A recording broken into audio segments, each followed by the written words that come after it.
But there is now a whole cottage industry specialising in hyper-partisan, sometimes wildly distorted clickbait. BuzzFeed News researched sites like Addicting Info on the left and Freedom Daily on the right, both of which have over 1 million followers on Facebook, putting them in the same range as Anderson Cooper 360, and found that some of them were publishing many viral articles containing flat-out falsehoods. Over 2 weeks, 38% of news on some Republican-leaning Facebook pages was partly or completely false, compared to 19% of news shared on some Democrat-leaning Facebook pages. Yeah, and before you say, well, Republicans are twice as bad, 19% is still terrible.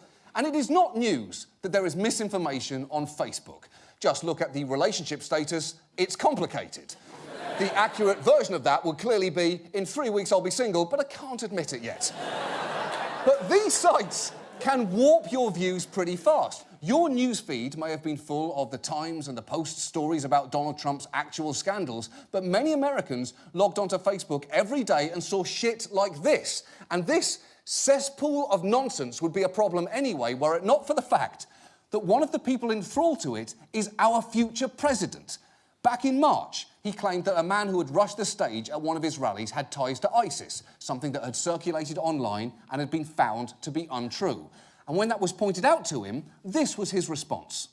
There's no ties to ISIS for this man, no law enforcement official, and this video that you linked to appears to be a hoax. What do I know about it? All I know is what's on the internet. Okay. Here's the thing. Being on the internet is not a high bar for accuracy. If I edited Wikipedia to say that Diane Weist's real name is Diane Frosted Mini Weist, our next president would believe that to be true. In fact, during the campaign, Trump routinely used his platform to share wildly incorrect information, and even fellow conservatives tried to point out how irresponsible this was. You tweeted out that whites killed by blacks, these were statistics you picked up from somewhere, at a rate of 81%. And that's totally wrong. Whites killed by blacks is 15%. Hey, Bill, am I going to check every statistic? I get millions and millions of people. You got it. You're a presidential contender. You got to check it. Millions of people. You know what? Fine. But this came out of radio shows and everything else. Okay. I got it from radio is maybe the weirdest nonsense explanation I've ever heard. It's like if someone said, this sandwich tastes weird, and you said, but I found it in a hole.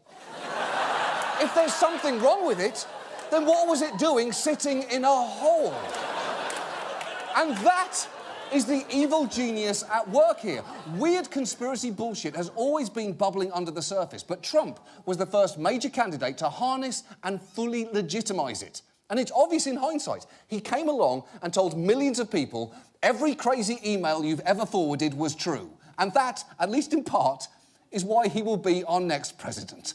And to their credit, some Republican lawmakers were calling him out on this during the campaign.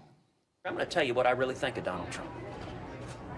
This man is a pathological liar. He doesn't know the difference between truth and lies. He was right. He was just right. But before you think Republicans might now stand up to Trump, I will remind you that by the end of the campaign, Ted Cruz, like many others, not only said he'd vote for Trump, but was doing this. Hi, this is Ted Cruz calling. I was calling to encourage you to come out and vote on Election Day. Wow, that is hard to watch.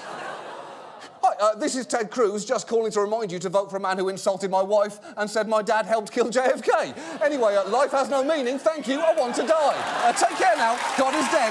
Bye-bye. Bye-bye. Bye-bye now. Bye-bye.